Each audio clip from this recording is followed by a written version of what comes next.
Hey guys, Jaeyoung here. Tonight we'll be talking about Chapter 5 of our Brain Facts book that talks about movement. So without further ado, let's begin. When we talk about movement, it's critical to begin with the concept of a motor unit. A motor unit is an alpha motor neuron and all the muscle fibers that it controls. These muscle fibers controlled by the alpha motor neurons are classified in several different ways. You have joint flexors, which will close your joints. You have joint extensors, which will open your joints.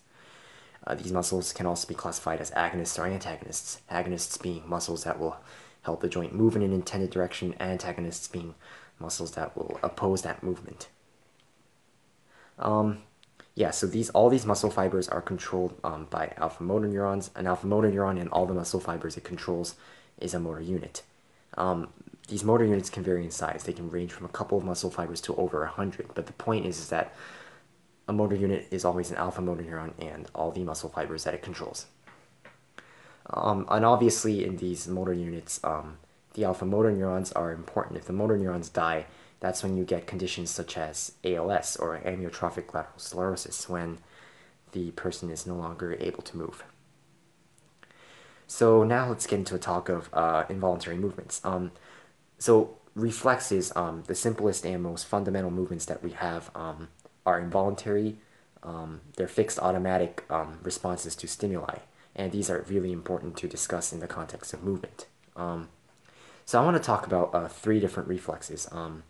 The book mentioned these three: the stretch reflex, the flexion withdrawal, and the cross extension reflex. So the stretch reflex is pretty famous. This is what happens when a doctor taps your knee and your knee jerks up. So in that process, you have a lot of things going on at once. Well, when you do that movement, there's going to be receptors inside of your muscles that will sense the length and speed of the shortening and contracting of your muscles. These receptors are called muscle spindles. And again, the process of controlling movement is really, really complex. So not only the brain can not only control the actions of motor neurons and muscles, it can even control the nature of the inputs that you get in this control process. So I mentioned that the muscle spindles give your brain information about the length and speed of the shortening and contracting of muscles. Well, the sensitivity of these organs themselves can be controlled by a separate set of gamma motor neurons. Also, there are Golgi tendon organs inside of your muscles. These detect the force applied by a contracting muscle, so you can control how strong or weak your movements are. The point is that control of movements is a really, really complicated process. There's a lot of things going on at once. So it's important to know the various things that are happening. So I talked about one of the reflexes, right? The stretch reflex. The two other reflexes I want to talk about are flexion withdrawal and cross extension reflex, and the cross extension reflex. So flexion withdrawal happens when you step on a sharp object and the foot that stepped on that sharp object instantly snaps back to get away from that object. So, like let's say like there was a pin on the ground, like a safety pin, and I stepped on it, right? The flexion withdrawal would make me quickly take my foot back. But if of course at the same time, if my other leg didn't stretch, I would just fall over, right? But the body has to stay balanced. That's when the cross extension reflex comes in. The cross extension reflex is when your other leg stretches to keep your body balanced in the middle of a flexion withdrawal reflex. So when flexion withdrawal and the cross extension reflex happen together, the pose kind of looks like a pose of a crane kick from Karate Kid. Not sure if you guys have seen the old version, but anyway, that's what it looks like. I like to memorize it that way.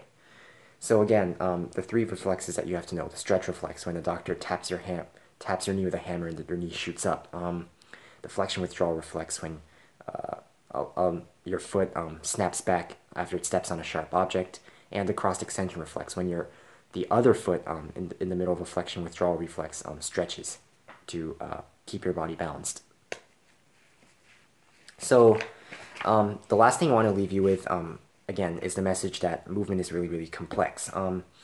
Movement is controlled by many different factors, many different things going on at once. Yeah, even inside your brain, you can easily see this. I mean, you have so many different parts controlling reflexes at once. I mean, sorry, so many different parts controlling movement at once. You have the cerebellum, the basal ganglia, your motor cortex, right? So there are a lot of things controlling movement at once. So I mean, you obviously know that about the cerebellum and the motor cortex, but the basal ganglia, that the fact that it controls movement might be a little bit confusing. Well, you guys remember from chapter 1 that the basal ganglia stores dopamine, right? It has a substantia nigra, which is crucial to this dopamine production and storage.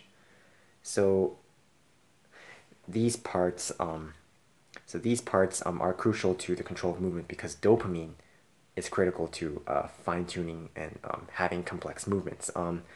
That's the reason why in Parkinson's you get a rigidity of movement from the loss of dopamine. Yeah, so again, there are many different things going on with movement. Yeah, so it's important to know all of those. Yeah, so that concludes chapter 5. Tomorrow I'll be getting into chapter 6. Thanks, guys.